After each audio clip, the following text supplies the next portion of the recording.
Andy, and we're going to talk to you about finding bad stuff on your network using Moloch. We are paranoids at Verizon Media, and we work exclusively on Moloch. Moloch is an open source full packet capture system, and we use it and develop it at Verizon Media. So a little bit about us. Andy is the Moloch creator.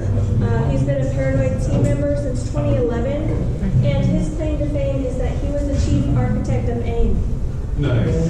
Do you want to speak a little louder? Yeah, sure. Or just get closer? And I was hired by Andy in 2016 to revamp the user interface. So I'm the main user interface and user experience engineer. I revamped the UI, and ever since then I've been implementing new features and fixing all the things. So rather than bore you with a bunch of details, I'm going to start off with a use case scenario. So our use case scenario basically started with this alert. So we had a CrowdStrike alert about a local IP reaching out to a suspicious IP using this shell script. And so the things to note are the gopair.far file, and then these specific IPs, the local IP and the remote IP. So what the analyst decided to do was to use Moloch, because that is the fastest access that they have to get this information about our network and what was happening at the time of this alert. So they're going to open Moloch.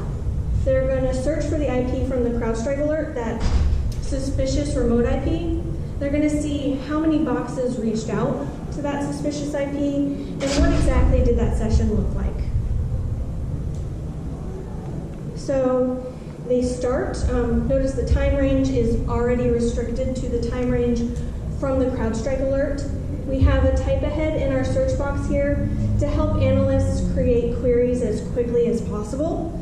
It types ahead field names, field values, and operators. So you can see it queries for those values so that you can select them from a drop-down list. And then the user's going to search from that. So here, we're lucky. We only have one session that actually reached out to this suspicious IP. So we're going to investigate further by pivoting on that source IP to get some more information about what that host was doing when it was interacting with this suspicious IP.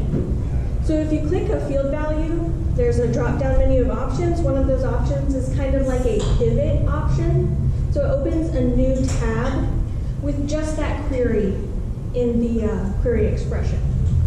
And as you can see, we filtered 317 entries over 121 billion results.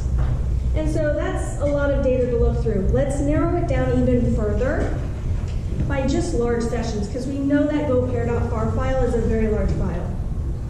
And so there we found it. This is the suspicious session that kicked off that CrowdStrike alert. Next, the analyst wants to get more information about this. So the session view has the ability to open sessions and view metadata in packets. So if you click the little plus button on the left of any session, it's going to open up with a lot more information. The first bit is just general metadata about that session, and then more information based on what type of session it was. And then if you go down further, you'll see the packets themselves, the source and destination packets. And I'm just going to jump down to the meat. So this is the obfuscated text that was basically what triggered the alert. And so an analyst was looking through these packets and said, hey, this looks really weird. Something is probably going on here. So here's what the little snippet of code looks like if you couldn't see it on the previous example. And then this is what it's doing. So here's that suspicious IP that was alerted on. So this is clearly not doing what that gopair.far file was originally supposed to be doing. So this was a bad download. The fire team, Jordan just talked about the fire team earlier, it's the forensics, incident response, and engineering team at Verizon Media. They reached out to the pair team and they said, hey, we found this tainted file, and they were acknowledged for their efforts in this tweet. The pair team issued another tweet saying, hey guys, if you've downloaded this file in the last 6 months, you should probably check it out and re-download a good copy. But that's a really long time frame, right? That affects a lot of people. So what the fire team wanted to do was find the last good download of that file. Maybe narrow down that time range a little bit.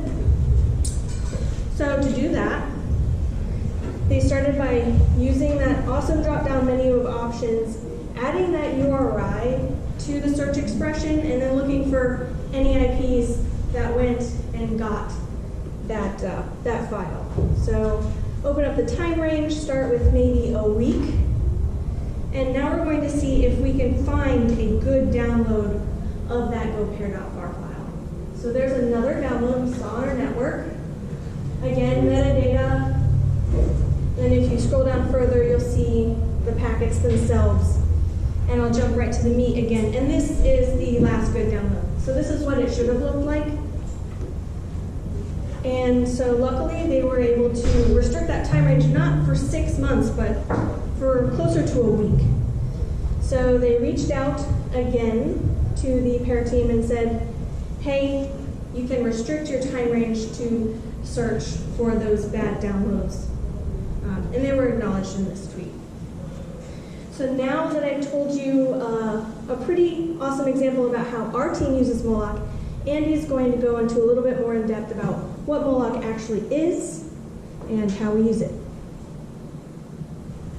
Great, thanks, Elyse. So we started this project back in 2011 for a replacement to a commercial piece of software that did similar things.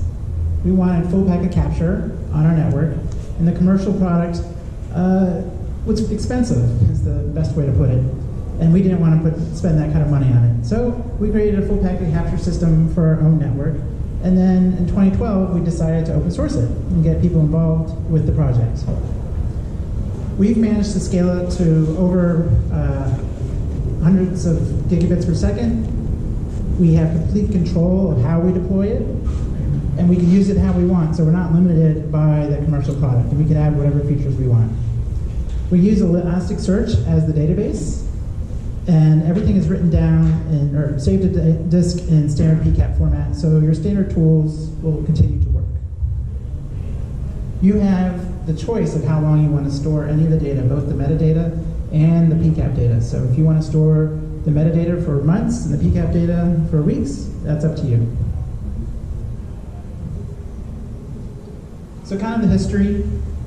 Like I mentioned, we started it early in 2011. It was really just the least viable product. I've always loved doing network decoding.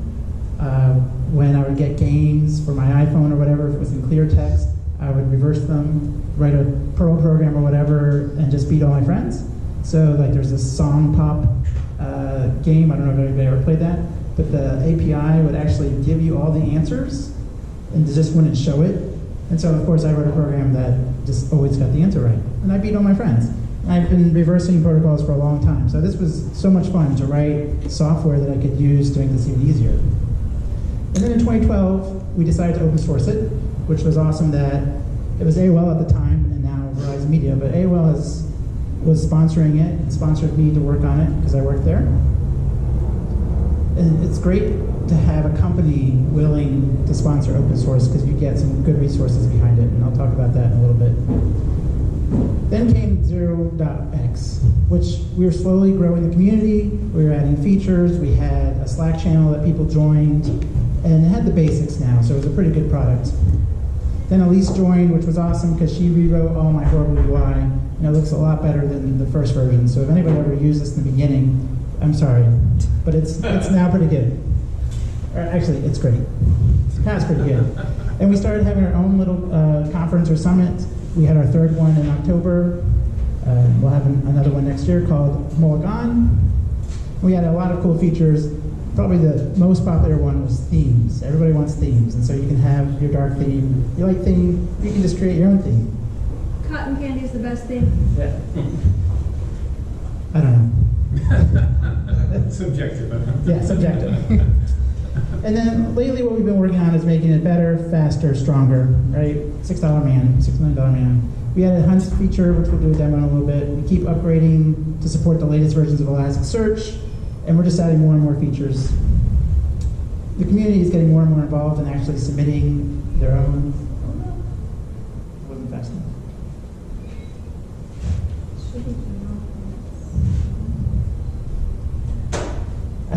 The community is starting to submit more and more patches and features, which has been great. So it's not just us. We still do the majority of the work, but we are getting pull requests and other things from other folks. So how do we deploy Moloch? So the next couple of slides, I'm going to go over how we use it. So basically, we're interested in traffic to the internet. And so that's where we're going to deploy it. So anything that's going to and from the internet is in quotes because if you're a large company, you know what the internet means to people is different. But so we're inserting it there. We use a network packet broker. I fully recommend network packet brokers if you're going to be doing any kind of full packet capture system like Moloch or any of the commercial products there. They make it so much easier to scale everything. It keeps you on good terms with your networking team. A lot of security teams and networking teams kind of clash, and putting a network packet broker in there kind of provides a DMZ so that the two groups get along even better. Do you use a dedicated appliance or open compute? We use, so if you're doing a data center or office deployment, which I'll show in a second, we use a dedicated appliance. So like an Arista, Gigamon, Exia. Right, There's a lot out there. Personally, we use we use Aristas, but there's a lot of different things you could use. It also depends for network packet brokers what features you need. Cheaper ones don't have very many features, but they're cheaper. And more expensive ones can do packet deduplication and all kinds of other things. Yeah, so it just depends what you need. Then we capture almost everything. There are a few things that we don't capture. So for example, TLS, you really only need to capture the first few packets so that you get the certificate exchange. You don't need to capture all the encryption. Or you might have policy around what you're allowed to capture. So for example, we don't capture any kind of consumer email. And then you use it. You can do all kinds of things. You can do hunting. And by that we mean it's something that someone goes off and is just in their quote-unquote free time or a set-aside time they're looking for badness that might be occurring. Or you can actually use it for instant review in that you already know something has happened and you want to go find that. What about SSL visibility? So the question is about SSL visibility. Put it behind the decryptor. So, exactly. We do not build any kind of encryption decoding into Moloch, so it doesn't have a Wireshark type feature where you can plug in a cert, mainly because TLS 1.3 makes that hard/impossible, so it seemed like it wasn't worth the time. We have better things to do, at least now.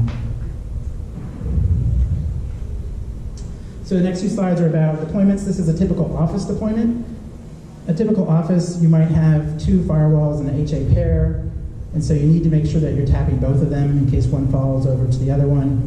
And then you may or may not have TLS decryption equipment there, and all of those would be feeding into your network packet broker. And the network packet broker is going to be load balancing that traffic to your visibility servers. And we usually only have one visibility server, sometimes two visibility servers on the office side. It really just depends how big your office is. I mean, if you have an office that's 10,000 employees, you might need a few more than just two. But most offices, at least for our deployment, are pretty small. And then you'll have a centralized database for your metadata, and that's the Elasticsearch. So that would live in some common location. That could live in the cloud. That could live in one of your data centers, however, or colos, however you want. But the actual visibility deployment for the offices, that's going to be local. The PCAP is stored on the visibility boxes, and the metadata is stored on the Elasticsearch boxes. A data center deployment is a little bit more complicated. For data centers, you're usually going to use optical taps, where for offices, you're going to use span ports usually. So for data centers, a lot of times you'll have two comms rooms. One of the rooms may be on the other side of the building, and that's for HA ability. And so you'll have to tap both of those locations.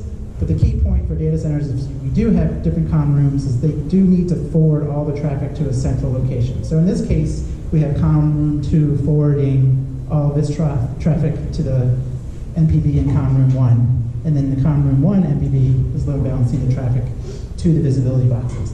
And you'll typically have many visibility boxes for a data center deployment, just depending on how big and how much traffic you're doing.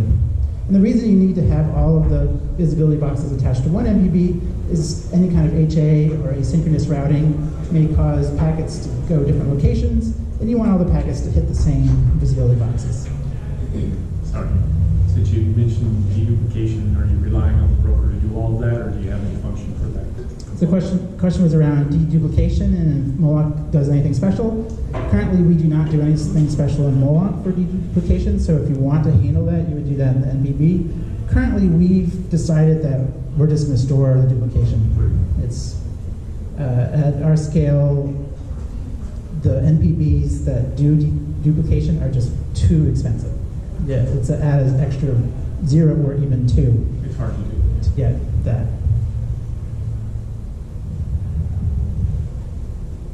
So hardware, like I mentioned before, the network packet broker, there's a bunch of different vendors out there. We use Aristas because they're relatively cheap compared to the rest.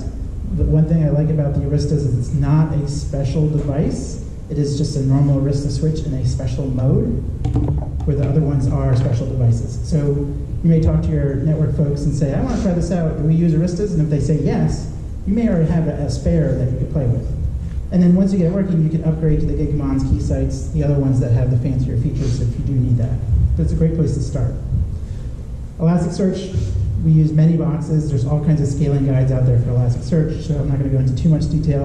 And then for visibility, we use what people might call big data boxes. They're usually 2RU. They have 24 drives. There's 2 common ones out there, or designs for the 2RU ones.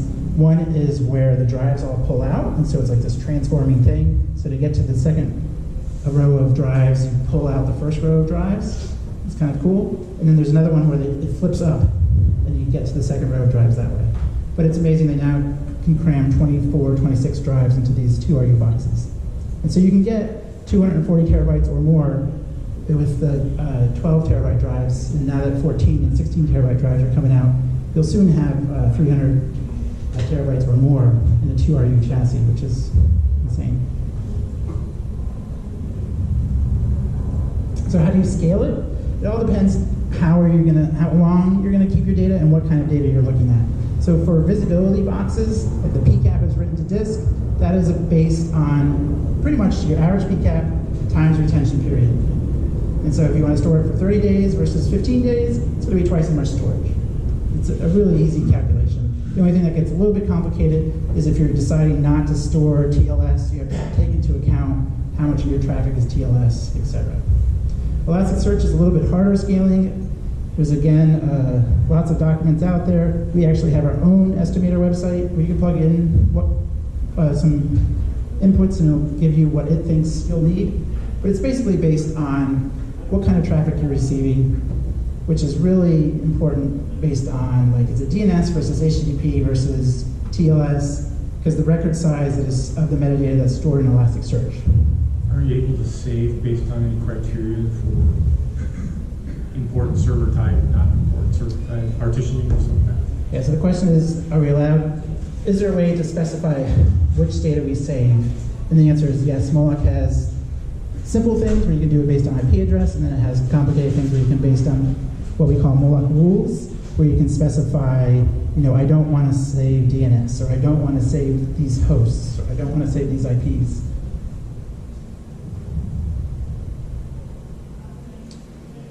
Kind of like other people have been saying today, you need to encrypt your data, and so Moloch supports PCAP encryption at rest also. We support 2 different ways to do your PCAP encryption. You can either use encryption based in Moloch, or you can use your normal disk encryption. They both have their pluses and minuses, or you can use both if you really want to be crazy. The main issue for me and why we personally use Moloch encryption is if someone gets on your box, they can't still look at the PCAP. So I pretty much assume that there are people on my boxes, even though they shouldn't be. And I feel better knowing that they can't just use a regular tool to look at the PCAP. They can't just TCP dump -r and look at the PCAP, which disk encryption would allow. Now there's some minuses where it does mean that storing that key has to be done somewhere, and that's stored in Elasticsearch, and there's some config file, and so eventually you could do some work to decrypt the files, but it still takes work as opposed to just getting on the box.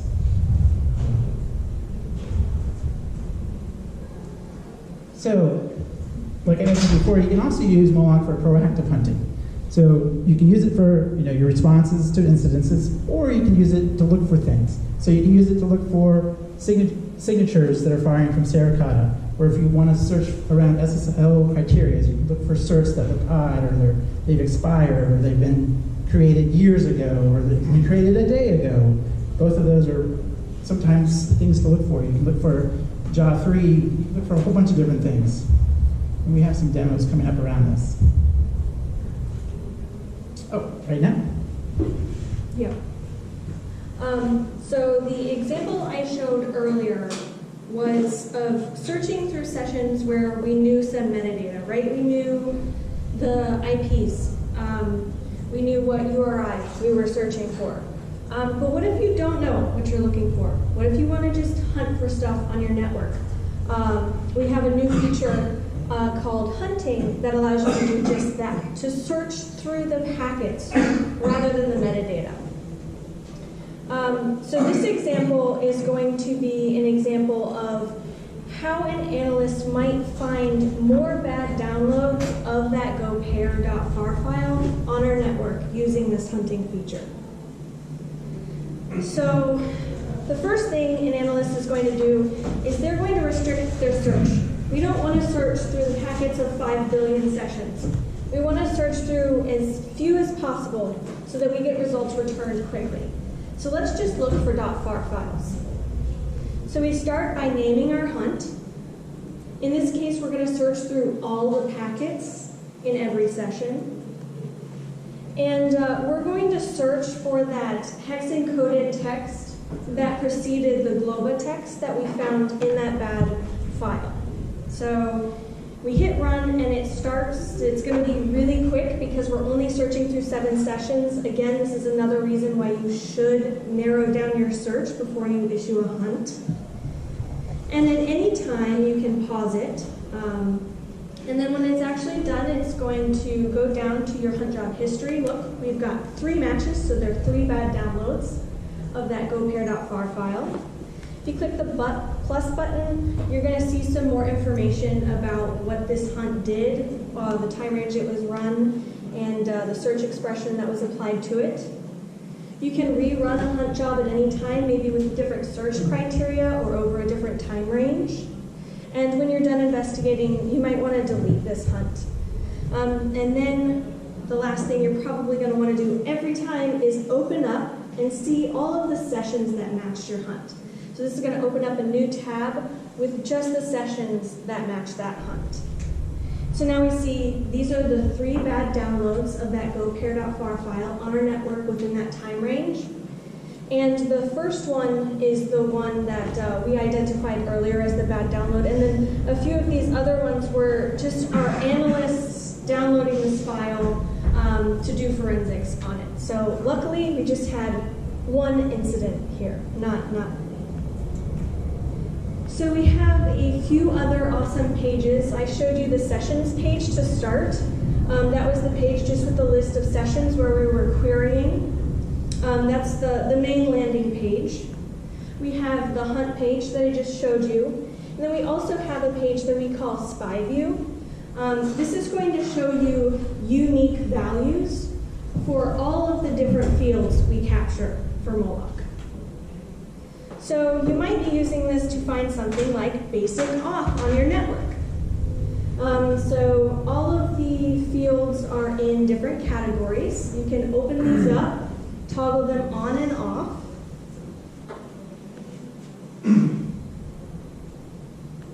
And we're going to search for basic auth on our network. So we're going to restrict our search to just auth type, basic.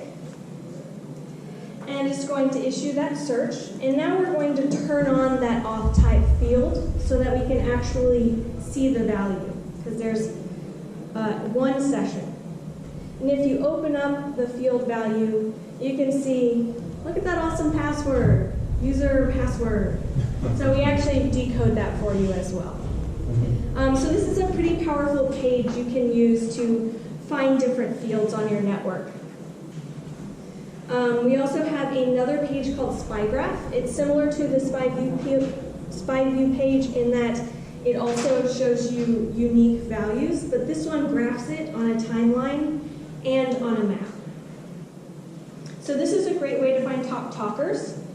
So we might want to find the most common destination IP and port. This is just our test data, so it's a little bit sparse.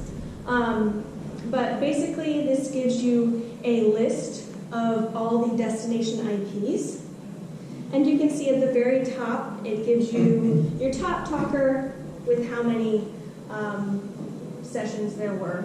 And you can filter this and show different values like sessions, like packets, source versus destination. And then you can also narrow down your time range by clicking and dragging on the map or on the timeline and viewing specific data points in time. So this is a great way to see top talkers on your network. And then next we have our connections page. This is basically a force-directed graph of two different fields. So the most common thing we see people use this for is source to destination sessions. So let's up our data set to get a better view. So this is source IP to destination IP links. And you can hover over the nodes to see some more information about them, as well as the links. And then you can configure that pop-up on the left to include any field that we capture for data. So maybe you want to see the tags about this particular link. And this one's tagged with the top talker flag.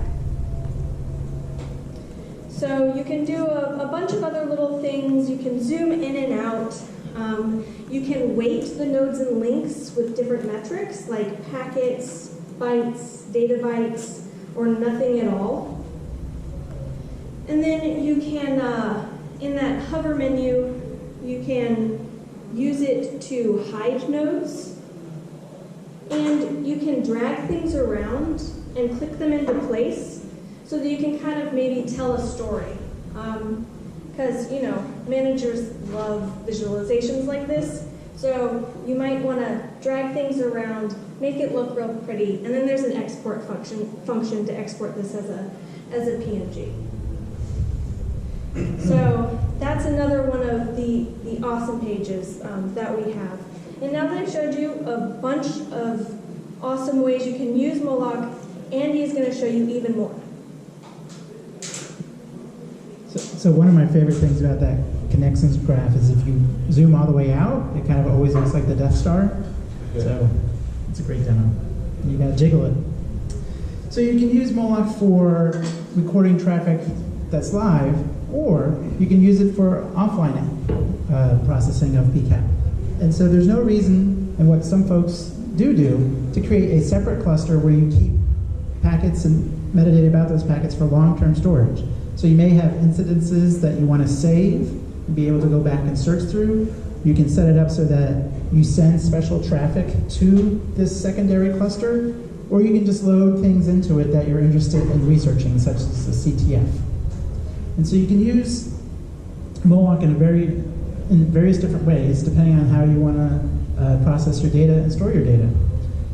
One of the things that we do by having this secondary cluster is it can have tighter access controls and different retention policies. So we may make it so that our fire team has access to these long-term incident sessions, but our SOC team does not.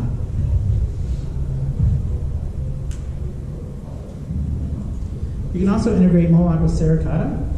So if you're running sericata and Moloch on the same machine, Moloch can automatically read in the eve.json or alert.json files and tag the traffic in Moloch so that when you open it up, like when Elyse opened up the sessions, there'll now be a sericata section that shows all the different fields that sericata found out. So in this example, this session that we opened up had potentially bad traffic, and that was the category. And these are all first-class fields, so just like any of the other fields, you can now search on them, and you could write queries. So you can say, show me everything where sericata said that it was a potentially bad traffic category.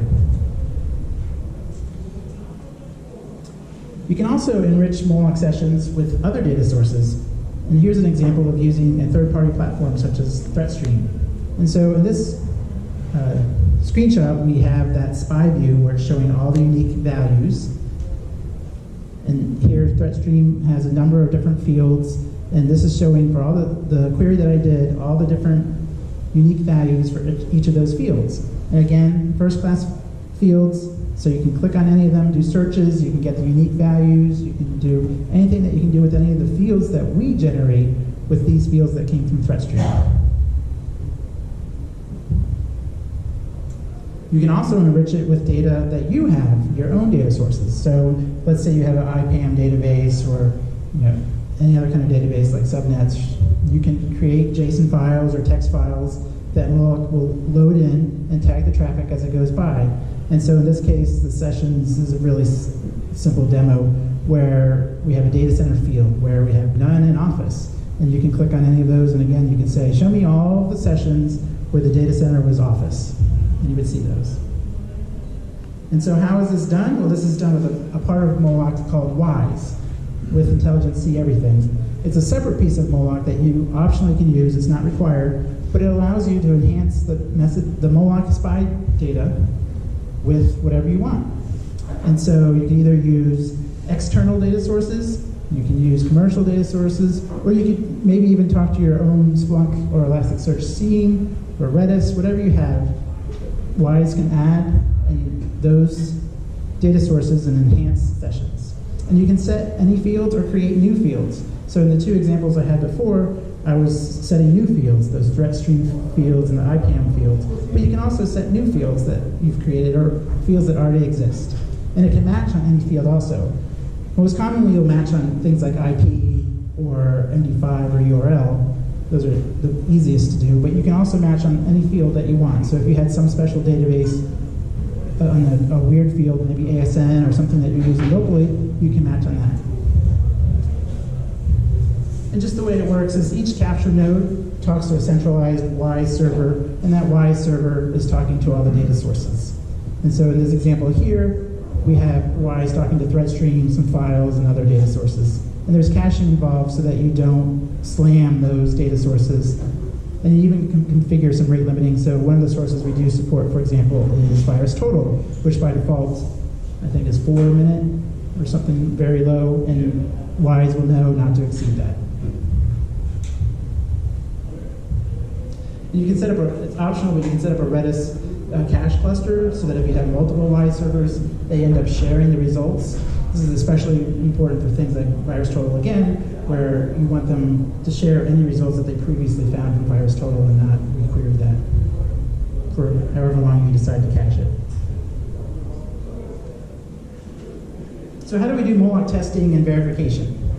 So we try and be very transparent with everything we do, and we have all of our PCAPs and expected output is checked into a repository in GitHub. And that's run every time we do a new check-in. So every time there's a check-in, we automatically run our whole test suite, which includes these PCAPs and API tests, and they will tell us if we've broken anything or changed anything. We also use a bunch of tools. So how many folks are developers? Are anybody developers here? Okay, not that many, but in the last few years, there's been a renaissance in C compilers with GCC and LVM or LLVM, otherwise known as Clang, kind of like competing with each other and making new features. And it's thanks to Apple, Google, and others who really sponsored LLVM, which then made GCC kind of catch up. And they've been adding more and more features. And the most exciting things that they've been doing is around fuzzing. They've made fuzzing so easy lately, where you can now make any program easily be fuzzed, and it will actually look at the branches that it's taking in the code and figure out how to fuzz it so it hits every piece of code. And it's just remarkable how much they've done in the last few years. It's very easy. And they also have made doing address sanitization and checking for memory issues so much easier. I don't know if anybody here ever used Purify or like the newer version of Valgrind.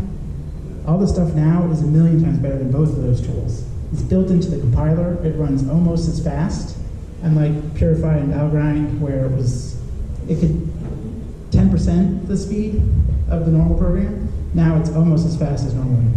And so we actually run our CI/CD stuff through the sanitized version, and we have a sanitized version of Moloch running all the time, so that we're constantly looking for any kind of memory issues. It's running in our lab, so we're continuing to look for things. And then we have other tools where we're doing linting, and we're doing checks to make sure that the code works well. All that to say, though, is that everything has bugs. So I just flew in yesterday from a HackerOne event, where HackerOne spent 2 weeks with a closed event, and Moloch was one of the targets. And so Verizon Media is a huge sponsor, really believes in HackerOne and bug bounty programs. And last year, we spent $5 million in our bug bounty program. I think that's a lot of money. I don't know. Part of the reason is there's two companies that became Verizon Media, AOL and Yahoo. And if you look at those lists, both of those companies had breaches that are near the top. So that's why we believe in it so much. And so we spent over $75,000 in bounties and bonuses yesterday for Moloch stuff, and there were a lot of things found. A lot of the people said, hey, we tried fuzzing and we didn't find anything, which was awesome. I was like, yeah, the fuzzing worked. But there were some other things that they found. Nothing earth-shattering. One of the things was extremely interesting. I had never really dealt with it, an excess search attack. Going to make that public soon, but it's too complicated for me to explain it. Basically, it's a timing attack about finding things out through searching through Moloch.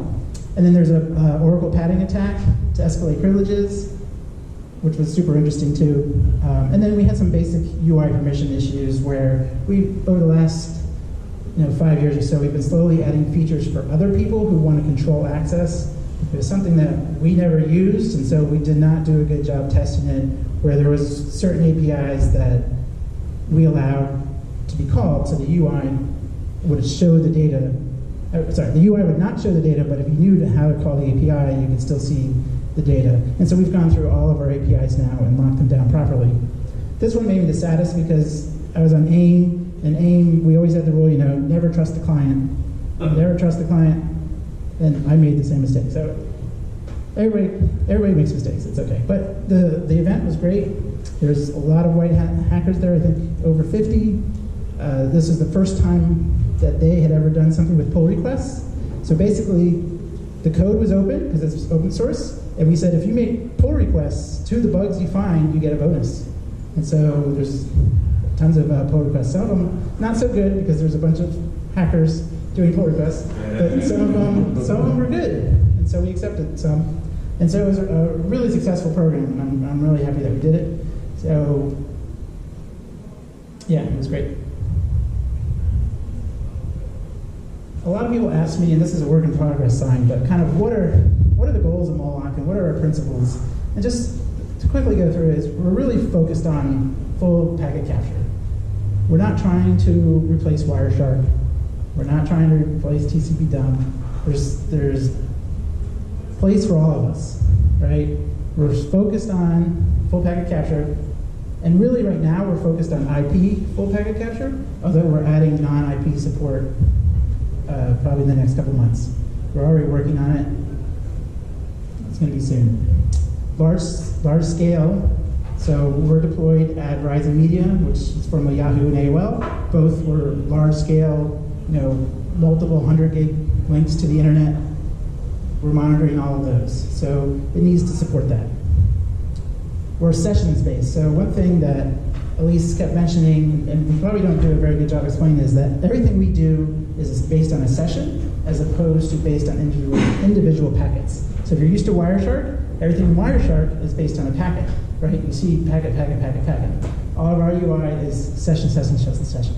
So This is a big difference. When people first show up to Moloch, a lot of times they don't understand this because they're so used to Wireshark, and they'll want like Wireshark type features. And we're like, no, what you need to do is you use Moloch, find the session that has what you're interested in, download that, and launch Wireshark, and use your traditional Wireshark features. Yes? Is there a maximum size for a session? So is there a maximum size for the session was the question. So yes and no.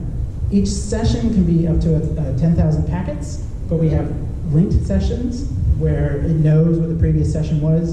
And so when you click download, so when you open a session and click download, you can select, I only want this session, or I want the whole thing, where they're all linked together. Great. The other thing that's very different than Wireshark is we're only interested in what we call useful metadata. So in Wireshark, you can see every single bit pretty much, and search for almost every single bit. We make a decision and decide through the community which is useful metadata, but a lot of times if it's a single bit in a single packet, we're going to say no. But it just doesn't scale to record a single bit in single packets. What about exporting that? Do you do anything like Kafka or something? So the question was about exporting the metadata. No, right now we just only write to Elasticsearch, and you could use something to read from Elasticsearch. We do have the ability to do plugins where you could write a plugin to send it to Kafka. This is probably one of the most requested features from that point of view. And we always say, yeah, well, let's do it. Can someone do it with us? Because we don't use it. So it's kind of hard for us to write some of these features when we don't use them and we don't really plan to. And the last thing is we're going to remain open. So we're very careful about picking which Elasticsearch features we use, because Elasticsearch now has open features, and then they have free features that aren't open, but they're free, and then they have commercial features. So they have three levels now, and we're trying to stay in the open area. We are starting to support some of the free features, but don't require them. Now Elyse is going to talk about our community. So one of the reasons we have those new principles is because we've really increased our open source community. And one of the ways people can talk to us is via Slack. So we have a Slack workspace, and it's become very active. We have over 1,000 users, over 1,000 messages are sent weekly. And we use this platform to help users with questions, maybe setting up their deployments or using the software itself. We also use this platform to discuss bugs and feature requests, maybe to nail down some of the nuances, to get some community involvement before we put those feature requests or bugs on GitHub. So we think Slack is a really powerful tool for that. If you want to reach out to us, that is the best way. I'll show you how to do that later. So we are really focusing on our open source community. We have improved our documentation. We moved all of our documentation onto a GitHub open source project for our website. So we moved everything to our website. So if you want to contribute to documentation, you can just do a pull request now. People are having their own Moloch meetups. At first, we were a little offended that we weren't invited, but we think it's a really good sign. We've gotten more and more pull requests, especially after the HackerOne event, obviously, but we've gotten more people doing pull requests and interested in contributing, just asking those questions about how do I contribute. We keep getting feature requests and bug reports, and we've gotten a lot more GitHub stars in the past year. So we think those are all really positive things that are showing that our community is growing. One of the things that we do want and we keep harping on is we want another main contributor besides us. It's mainly just Andy and I. If you look at the Git commit history and see the graph, we are the main contributors. There's some others there, obviously, but most of the code comes from us. And so we'd like, another company to help us make this product great, because when companies come in and they see, oh, just 2 people contributing to one project, when there are other pieces of software that do similar things, they don't necessarily want to use us. So I think having another contributor would help us gain that legitimacy. So how can you guys help? Add documentation. As I said, our documentation is open source. If you use Moloch and you find maybe something that's lacking in the documentation or some way to help other users, submit a pull request. Another easy way is to submit bugs. As Andy and I keep saying, we're just developers. We are not power users. I don't use Moloch day to day. It is not my job. And so I don't run into some of the bugs that an average user does. So having the community submit bugs really improves our product. Without you guys, I might miss that silly bug that is so obvious to everyone else, but I never touched that piece, or I didn't do it in that workflow. So that's really important. And then in that same vein, requesting features. So I don't use it day to day. I don't know what an analyst does in their day-to-day workflow, and I don't know how to make that product better for them. I don't know what exactly is going to improve your day-to-day life. So feature requests really help us get an idea of what to focus on, what to add next, what is going to be the best bang for our buck. One of the best ways to contribute is writing code and submitting a pull request. And that obviously gives you awesome GitHub points, so do it. And then one of the easiest ways to contribute is just talk to the community, join our Slack workspace, and start asking questions, start learning from other users, and maybe answer questions if you have the knowledge. So in the future, we have a lot of things that we want to do. Maybe we're biting off too much, but I think we always do that, and it's better that way. So we want to enhance visualizations, like the connections page, or the timeline graph, or the map. We want to enhance the ones we currently have to make them better for users, and then we want to also add more. And again, this is where the community comes in. Having the knowledge of analysts and how visualization would support their day-to-day job is really important. So we want some of those community-driven visualizations. We were lucky in our last MoloCon that we had some people give us some ideas. So we have some ideas for future work that I'm going to put in an issue so that other people can contribute and kind of have a discussion about, will this work and will it be useful to other people? We plan on adding more protocols, as Andy said earlier, not just IP protocols, and these are based on community requests again. Because we don't necessarily use all these things or find use for these things, but other people do, so we'd like to add them. And we're also getting pull requests from people who want to support new protocols. We want to improve cloud support as well. So full packet capture on the cloud, that seems to be something that everyone's talking about. And then we are going to be releasing Moloch 2.1. It's going to include a bunch of the HackerOne fixes, and then other miscellaneous fixes that we've been doing. So we think that Moloch is an awesome tool for analysts. I think it would be great in any analyst toolkit, and it's great that it's an open source project, right? You can contribute to it, you can help decide where it goes. So if you want to learn more, go to molo.ch. That has a link to join our Slack workspace, so come talk to us. And we're open source, so everything's on GitHub. Thank you so much. Any questions?